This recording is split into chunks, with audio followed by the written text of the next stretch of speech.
వరదల వల్ల ఏపీ రాజధాని అమరావతికి ఎలాంటి ఇబ్బంది లేదన్నారు మంత్రి నారాయణ. అమరావతిపై జరిగే తప్పుడు ప్రచారాన్ని నమ్మొద్దని అన్నారు.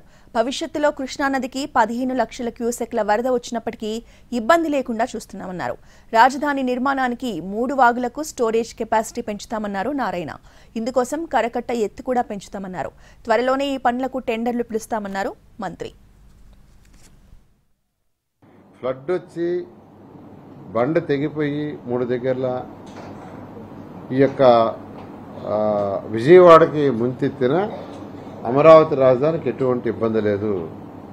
11.43 లక్షల క్యూసెక్లు వచ్చినా ఎటువంటి ఇబ్బంది లేకుండా జరిగింది. కాబట్టి అమరావతి క్యాపిటల్ సిటీ అనేది చాలా సేఫ్. ఫ్యూచర్లో ఎవరు ఎన్ని చెప్పినా నమ్మొద్దని ప్రజలందరికీ తెలియజేస్తున్నాను.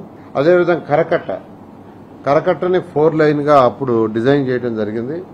మళ్ళా గత ప్రభుత్వం దాన్ని 2 లైన్స్ అని రచ్చ చేసి దాన్ని అటు ఇటుగానే చేశారు. ఏదైతే ఒరిజినల్ ప్లాన్ 4 లైన్ ఉందో ఆ 4 లైన్తో దాన్ని డిజైన్ చేయమన్నాం.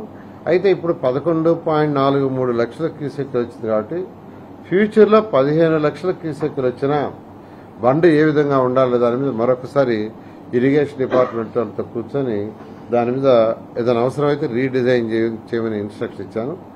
వాళ్ళు త్వరలో అంటే ఒక 4-5 రోజుల్లో కూర్చొని ఇరిగేషన్ వాళ్ళతో ఆ బండు కృష్ణా రివర్లో 15 లక్షల క్యూసెక్లు వచ్చినా ఎటువంటి ఇబ్బంది లేకుండా సేఫ్గా ఉండేటట్టుగా డిజైన్ చేస్తారు. ఇమీడియట్గా టెండర్లు పిలవడం జరుగుతుంది.